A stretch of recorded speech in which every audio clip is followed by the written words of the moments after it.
memiliki tujuan untuk mengetahui perkembangan beberapa jenis jamur pada kondisi media tanam dan nutrisi yang sama.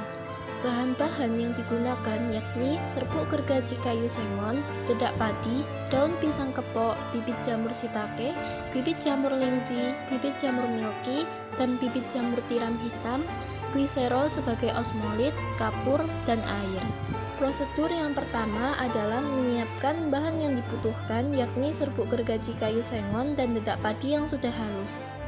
Tahap selanjutnya adalah pembuatan substrat tanpa osmolit. Pertama-tama adalah menimbang variabel komposisi untuk kombinasi bahan, yakni 1 kg serbuk gergaji kayu sengon, 0,125 kg dedak padi, 0,02 kg jagung, dan 0,03 kg kapur. Kemudian dilanjutkan dengan menyiapkan ember, lalu memasukkan serbuk gergaji kayu, dedak padi, dan jagung. Setelah itu menambahkan air sebanyak 70% dari berat campuran tersebut dan kapur sebanyak 0,03 kg. Aduk hingga substrat tersebut merata. Tahap selanjutnya adalah pembuatan substrat dengan osmolit. Pertama-tama adalah menimbang variabel komposisi untuk kombinasi bahan yakni 1 kg serbuk gergaji sengon, 0,125 kg dedak padi, 0,02 kg jagung, 0,03 kg kapur, dan 0,01375 gliserol sebagai osmolit. Kemudian dilanjutkan dengan menyiapkan ember, lalu memasukkan serbuk gergaji kayu, dedak padi, dan jagung. Setelah itu menambahkan air sebanyak 70% dari berat campuran tersebut, kapur sebanyak 0,03 kg, dan gliserol sebanyak 0,01375 kg. Aduk hingga substrat tersebut merata.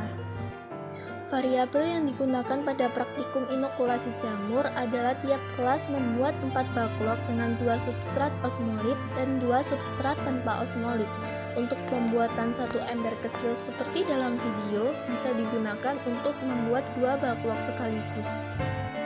Setelah substrat terbentuk, tahap selanjutnya adalah pengisian backlog, yakni dengan memasukkan campuran bahan substrat ke dalam backlog, kemudian dipadatkan dengan cara dipres. Setelah itu, cincin backlog kemudian dipasangkan untuk mempertahankan bentuk substrat, lalu menutup backlog rapat-rapat. Selanjutnya dilakukan tahap sterilisasi backlog menggunakan autoclave selama 2 jam pada suhu 120 derajat Celcius dengan tekanan 2 pounds. Tahap inokulasi dilakukan dengan menginokulasikan bibit setiap jamur pada backlog yang telah disiapkan dengan memasukkan 10 gram bibit ke substrat media. Media backlog yang telah diinokulasikan kemudian ditutup kembali dengan kertas dan diikat dengan karet.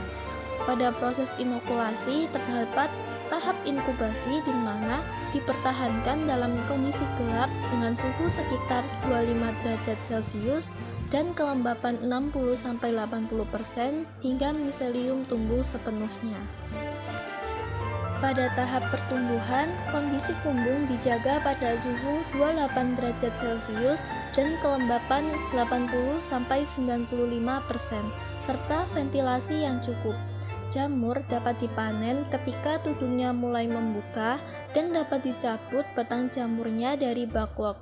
Dilakukan pengamatan selama setiap hari yakni pada tanggal 15 Juni 2024 sampai 28 Juni 2024.